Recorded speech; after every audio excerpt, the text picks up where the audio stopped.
आज के इस वीडियो में हम आपको बताएंगे कि आप अपने बोर्ड परीक्षा में मैथ की कॉपी को कैसे लिखें, जिससे कि आपका जब मैथ के कॉपी को चेक करने वाले जो भी शिक्षक हो आपकी कॉपी को चेक करते वक्त आपसे प्रभावित हो जाए और आपको प्लस में 5 मार्क्स दे दे, 6 मार्क्स दे दे। तो ये जो आपको बेनिफिट मिलने वाला है ना, इसके लिए आपको वीडियो को अंत तक देखना होगा। मैं आपको प्रॉपर तरीके से बताऊंगा कि आप अपने कॉपी को कैसे लिखोगे। ठीक है, तो चलिए वीडियो को हम शुरू करते हैं।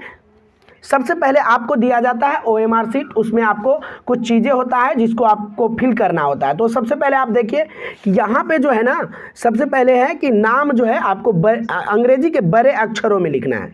तो जो भी आपका नाम है यहाँ पे डालोगे, जैसे मैं अपना नाम डालता हूँ NAVAL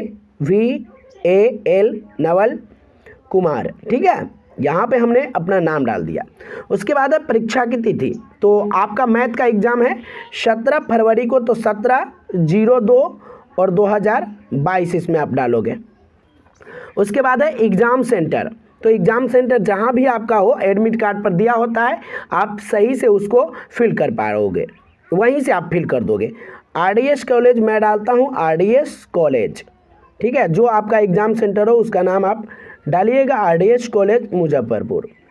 उसके बाद है फुल सिग्नेचर। आपने जैसा अपना एडमिट कार्ड में सिग्नेचर किया होगा उसी सिग्नेचर को यहाँ पे फिल करेंगे, क्योंकि आपका साइन चेंज नहीं होता है, तो यहाँ पे आप अपना साइन करेंगे। उसके बाद है वीक्षक का हस्ताक्षर। यहाँ आप खाली छोड़ देंगे, जो भी वीक्षक आपका परीक्षा ले रहे हैं वो आएंगे और यहाँ पे अपना दस्तखत करेंगे। 5 नंबर में आपको कुछ नहीं करना है। उसके बाद आपको 6th में है विषय। तो विषय आपको लिखना है, तो विषय मैथ का एग्ज़ाम है तो मैथ आप लिख दोगे। ठीक है, मैथमेटिक्स लिखोगे या आप गणित लिख दोगे। ठीक है, आपके ऊपर डिपेंडेड है। उसके बाद है 7वें नंबर पर विषय कोड। तो विषय कोड जो भी आपका है उसको डालोगे। जैसे मैथ का विषय कोड जो है ना 110 है, आप यहाँ से देख सकते हो मैथ का विषय कोड कितना है 110। तो आप यहाँ पे विषय कोड डाल दोगे 110। उसके बाद है कि आपकी परीक्षा कैसी है। तो आप कंपार्टमेंटल तो नहीं दे रहे हो, एनुअल एग्ज़ाम दे रहे हो, तो एनुअल को गोल कर दोगे। उसके बाद 9वें नंबर पर आ जाता है, ये 8वां नंबर है, 9वें नंबर पर है पाली। तो आपका फर्स्ट में है तो फर्स्ट को गोल करोगे, सेकंड में है तो सेकंड को प्रॉपर तरीके से गोल करोगे। ठीक है, उसके बाद है रोल कोड। तो रोल कोड आपका जो भी हो 1 2 3 4 जो भी आपका रोल कोड हो एडमिट कार्ड पर होता है या आपको मालूम ही होगा, उसको आप लिख दोगे। और क्या करोगे, इसके सामने 1 के सामने तो 1 पर बिंदु, 2 के सामने 2 पर बिंदु, 3 के सामने 3 पर बिंदु और 4 के सामने बिंदु 2 दोगे और इसको आप सही तरीके से गोल कर लोगे। ठीक है, बिंदु देने के बाद करना, क्योंकि इसमें मिस्टेक होने के चांसेस घट जाते हैं, आप मिस्टेक नहीं कर पाओगे। उसके बाद है रोल नंबर। तो जो भी आपका रोल नंबर हो इसमें फिल कीजिएगा। 1 2 3 4 5 हमने फिल कर दिया। और फिर जैसा मैंने आपको बताया था कि यहाँ पर पॉइंट दे दो, 2 पर पॉइंट दे दो, 3 पर दे दो, 4 पर दे दो और फिर 5 पर दे दो। फिर इसको आप गोल कर लो। ठीक है, प्रॉपर तरीके से आप गोल करोगे, क्योंकि ये सब होता है ना मशीन से चेक होता है OMR शीट। तो मशीन तभी रीड करेगा जब आप प्रॉपर तरीके से इसको भरोगे। तो इसको आपने गोल कर लिया। ठीक है, अब आगे जो है 11 नंबर के बाद आपको सीधा आंसर की ओर चलना है। तो आंसर आपको यहाँ पे डालना है। जैसे मैं आपको बता देता हूँ कि इसमें क्या होता है कि मैथ में 100 ऑब्जेक्टिव प्रश्न होते हैं, जिसमें से आपको मात्र 50 का आंसर देना होता है।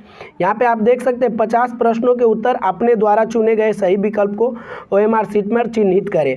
तो इसमें से मात्र 100 यानी क्वेश्चन है, उसमें से आपको 50 का आंसर देना है। 1 से 100 में से किसी 50 का आप सिलेक्शन कर सकते हो। तो जैसे आप कैसे फिल करोगे तो मैं बता देता हूँ। जैसे यहाँ पे पहले क्वेश्चन 1/√2 है, एक क्या, तो अपरिमेय संख्या है, तो ऑप्शन सी जो है ना 1 नंबर का, तो ऑप्शन सी पर आप गोल करोगे। ठीक है, इसको आप प्रॉपर तरीके से करना। ये हो गया। उसके बाद आगे देखिए, जैसे किसी 25वें क्वेश्चन को आप मेरे को पहला आ रहा है, उसके बाद 9वां आ रहा है, तो 9वां का डी आंसर है। 9वें के डी को हम रंग देंगे। उसके बाद हमें 15वां नंबर आ रहा है, इसका आंसर सी है, तो इसको हम रंगेंगे। ठीक है, इस तरह आप सही से इसको फिल कर दोगे तो फिर आपका OMR शीट का झंझट जो है वो ख़त्म हो जाएगा और आपका कॉपी भी सही से चेक होगा। तो ये तो रही OMR शीट की बात।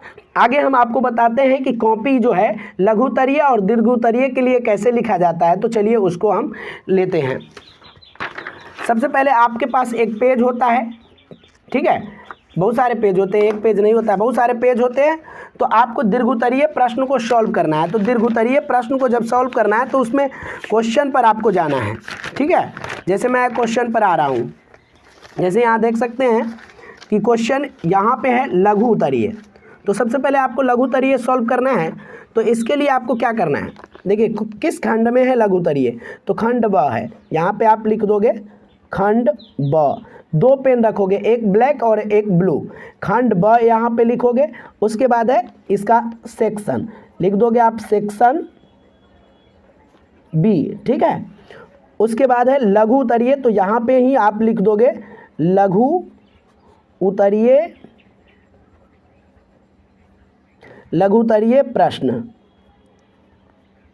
या इस सामने नहीं हटता है शॉर्ट आंसर टाइप क्वेश्चन, तो आप इसके नीचे लिख दोगे शॉर्ट आंसर टाइप क्वेश्चन। ठीक है, इतना लिखने के बाद आप क्या करोगे कि इसमें से आपको 30 क्वेश्चन है। अब 30 में से मात्र 15 का आंसर देना है। तो हमको पहले प्रश्न का आंसर आता है, तो हम लिखेंगे यहाँ पे प्रश्न संख्या 1। ठीक है, प्रश्न संख्या 1 हमने लिख दिया। अब 1 लिख दिया और आपको ब्लैक पेन छोड़ देना है, आपको उठाना है ब्लू पेन। ब्लू पेन में आप देखिए क्वेश्चन जो है हमारा वो क्या है, x² + 6x + 5 का हल लिखे। तो ये है x² + 6x + 5 = 0। ठीक है, इसको हम हल करके ही बताते हैं। तो इसको आगे आप क्या लिख सकते हैं, x² और प्लस इसको तोड़िएगा तो 3x और प्लस 5x और प्लस x होगा। ठीक है, कट नहीं कीजिएगा, यहाँ कट हो गया, +5 = 0। यहाँ से आपको कॉमन लेना है, तो x कॉमन लीजिएगा, x + 5, और यहाँ से +1 कॉमन लीजिएगा, x + 5 = 0। ठीक है, एक एक लाइन में एक एक स्टेप आप लिखिएगा।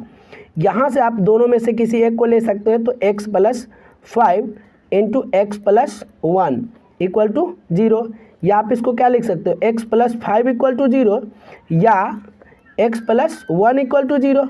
इसलिए x = कितना, -5, या x = प्लस में 1 है तो -1। ठीक है, इस तरह आप लिख सकते हो। तो ये हो गया हमको प्रश्न 1 जो है ना सॉल्व। अब जो है आपको आगे वाला प्रश्न सॉल्व करना है।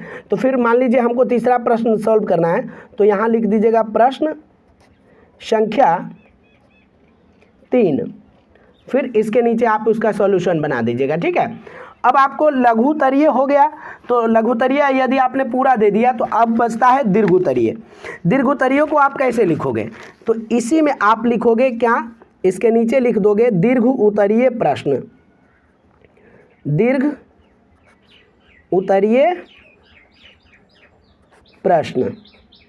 ठीक है, और इसका इंग्लिश जो है ना नीचे आप लिख दोगे लॉन्ग आंसर टाइप क्वेश्चंस